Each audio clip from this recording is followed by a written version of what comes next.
तो मध्य प्रदेश में क्योंकि बीजेपी काफी समय से सत्ता में है, पिछली बार के चुनावों में हमने देखा कि क्या हुआ, कैसे वहां पर कांग्रेस जीती और उसके बाद फिर बीजेपी की सरकार बनी। लेकिन अब ये भी देखना होगा कि इस बार बीजेपी और कांग्रेस के बीच में बड़ी टक्कर तो है, लेकिन कौन सी पार्टी किस पर भारी पड़ती है ये तो वक्त ही बताएगा।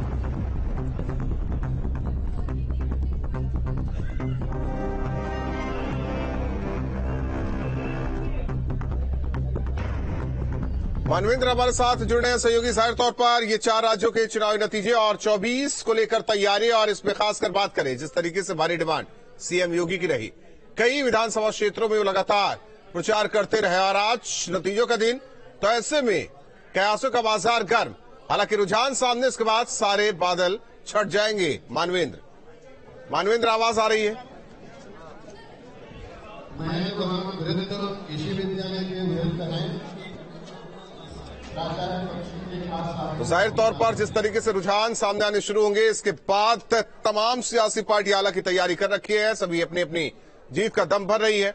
ऐसे में सबसे ज्यादा मध्य प्रदेश और राजस्थान पर सबकी नजर है, क्योंकि ये हिंदी बेल्ट का क्षेत्र, और ऐसे में 24 को लेकर क्या कुछ हिसाब किताब बनता है ये आज सेट होने जा रहा है। और इसके बाद सियासी दल खासकर बीजेपी और जोर शोर से जुटेगी 24 की जीत के लिए, क्योंकि लगातार बीजेपी के नेता यही कह रहे हैं कि एक बार फिर प्रधानमंत्री केंद्र की सत्ता संभालेंगे। लेकिन जाहिर तौर पर जिस तरीके से कांग्रेस ने भी आक्रामक लड़ाई लड़ी है, उसमें देखना होगा कि आखिर क्या कुछ नतीजे सामने आते हैं। तो बड़ी खबर आपको बता रहे हैं, राजस्थान में 3 सीट पर बीजेपी आगे, वहीं मध्य प्रदेश में 6 सीट पर बीजेपी जबकि 4 पर कांग्रेस। तो बड़ी खबर इस वक्त की आपको बता रहे, रुझान आने शुरू हो चुके हैं। एमपी में 6 सीटों पर बीजेपी और 4 पर कांग्रेस आगे, जबकि राजस्थान में 3 सीट पर बीजेपी आगे।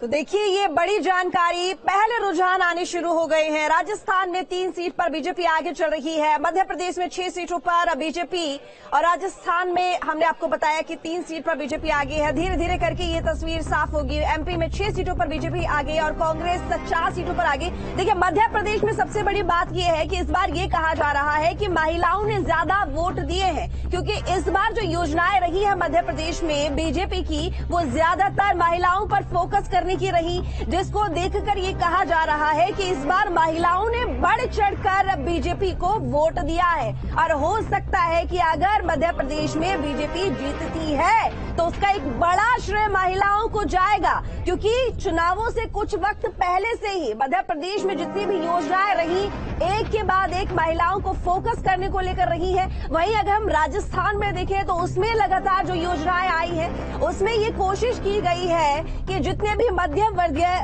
वर्गीय जो लोग हैं उनको फोकस किया जाए, जिसको देखते हुए उम्मीद जताई जा रही है कि इस बार जो वोट परसेंटेज है वो लोगों का बड़ा है।